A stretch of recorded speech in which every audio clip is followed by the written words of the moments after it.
Coach, if you just start with a quick statement and we'll go to questions. Yeah, good win for the team. Like I told him after the game, anytime you win, you enjoy it. And, because they're so hard to come by, and we're getting ready to experience what that really feels like here, as we get ready to get started into the opening season and the opening game. Because, I think everything that we're going to be dealing with is going to be hard here early on. And we're going to have to really earn a right to, to win games. So I was proud of their effort level. I thought some guys did some better things than they did last week. I thought some guys didn't do some things we asked them to do, but that's part of it, and we'll learn from it. We have a big week of improvement with a huge, home opener on Friday, and that's what we're kind of focused in on right now. Archie, what are you looking for from the center position? You had two guys who came close to double-doubles. What are you, specifically looking for? We want to put pressure on the rim. In transition, we want to put pressure on the rim. We've got to find a way to get easy catches in there, because it's going to be hard, just to run plays and do things, So I think the first opportunity is an early offense to get inside, and I think we worked on that this week. We missed them. Biggest emphasis tonight coming out of the game, in my mind, is our ability to feed the post and get the ball inside when guys are ready. It became apparent that it was going to become, a jump shooting contest in the first half rather than work the ball and get the ball inside out, which we've talked about quite a bit. We're a quick shooting team, and I don't like that. I think if you shoot the ball quick, it's got to be a great look, wide open look to a guy that you trust that can make it. But I'm not sure if 3 or 4 threes in a row without ever getting the ball inside or turned a few times to make the defense work is a good thing. And that was frustrating tonight. I thought we would have been better in half-court movement, and we weren't. I think in the second half, we were better. Obviously, I think Deron and Freddie did a tremendous job impacting the game on the glass, a couple tip-ins early, and then they got the ball deep a few times. And Freddie really energized, I thought, the game with his ability to offensive rebound. So the physicality in and around the basket is what we're hunting for, and that type of consistency from those two guys would be something that would be obviously, we really would need.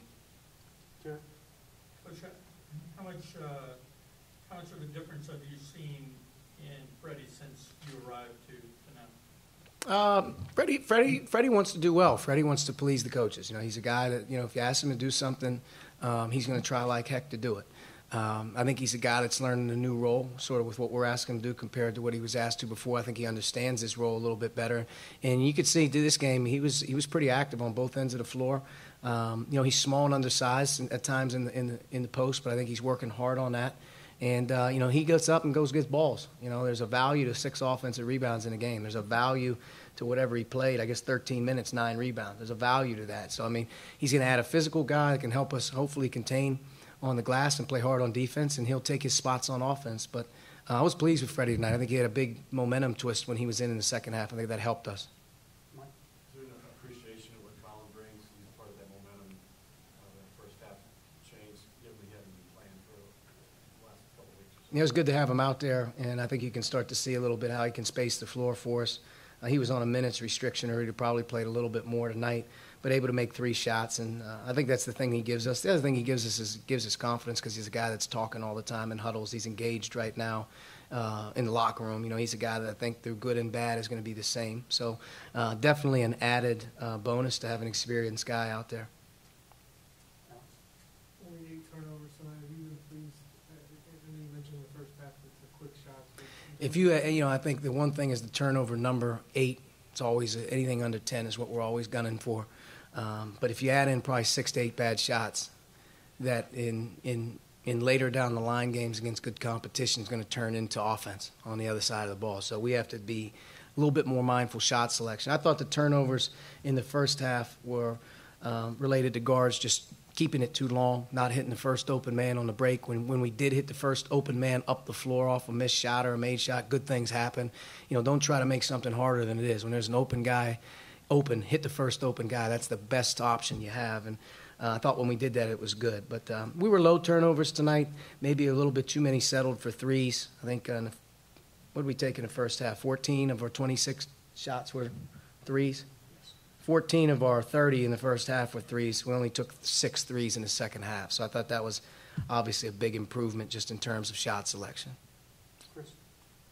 Coach, you mentioned the other day that who starts is not as important as who finishes, but you have used the same starting 5 in both the exhibition games. How important or unimportant is it to use it? We'll look at it this week. We'll come out of this game, look at last week's practice statistics. We'll look at this game on the film and we'll see what direction. You know, we have been hampered by not having Colin and Al available, so we're relegated to maybe a 3-guard lineup. I would love to get a little bigger if I could, and I also think it will help us, you know, rebounding-wise, if we could get a little bigger on the perimeter when Justin's ready, or even Zach for a little bit.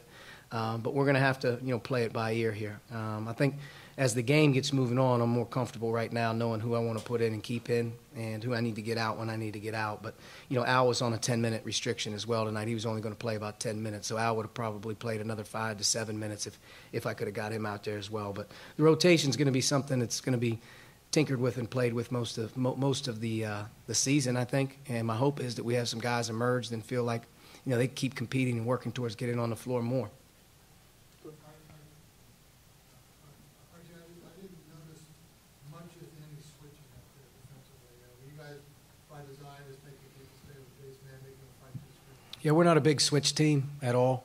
Predominantly try to stay away from switching as much as possible, unless it's, you know, obviously a special situation or a special cover, a certain guy that you don't want to get open on something. But for the most part, I think we're just trying to play our base defense right now and let our players sort of react off it. Worst thing we're doing right now is just guarding the ball. You know, we're spread out, which is tough to get to. Once you can get tough and tough-minded defense the way we want to play, we don't ever want the ball just to go in a straight line to the front of the rim without having help and whatnot. So you know, that was concerning a little bit. But not a lot of switching. I think we'll have the ability to switch at times if we need to. But predominantly, we're just sticking with our base stuff right now. Coach, today's game wasn't a free throw shooting contest, but of the 19 you took, only hit 53%. How important is it going to be as the competition gets tougher that number rises? Well, both now the attempts got to go up, and obviously the makes got to go up. We're a better free throw shooting team than I think Devontae missed 3 in a row on a 3-point shot. That kind of deflates the deal. But at one point in time, I think we're 2 for 7 in the first half. You know, that kills you. If you're a good free throw shooting team and you're about getting fouled, you know, that's part of winning basketball. And, you know, tonight going, I think, 11 for 19, and Duran was 3 for 6, which is something he's got to concentrate on. Devontae's better than that. But, you know, hopefully we can become a consistent, you know, free throw shooting team. I know that we've had guys on this team have great percentages throughout their career. Tom? Coach, you wanted to see, at least you said the other day, you wanted to see 15 extended minutes or give or take with Duran at a high pace.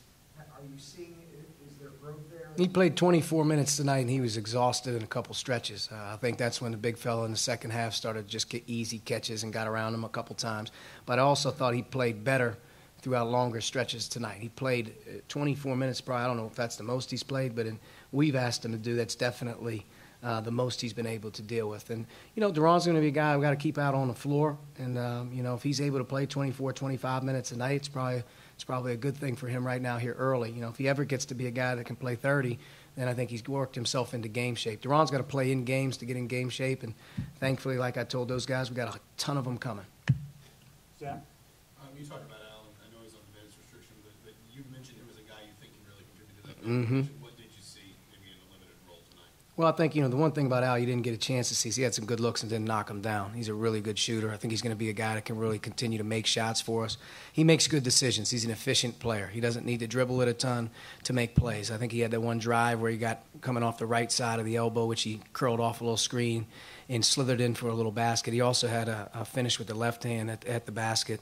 He's like a smooth offensive player, and he's trusted right now defensively, although in limited action in games, that I think he's doing the right thing. So I think Al definitely has a chance to grab a really good role, and he's worked hard at it. You're seeing a guy that hasn't practiced but probably 10 times this season. I mean, he's probably out of our 30 missed at least half of them, you know, being out at least a week early and then at least another 7 to 10 days here recently. So he doesn't even have the reps these other guys have had.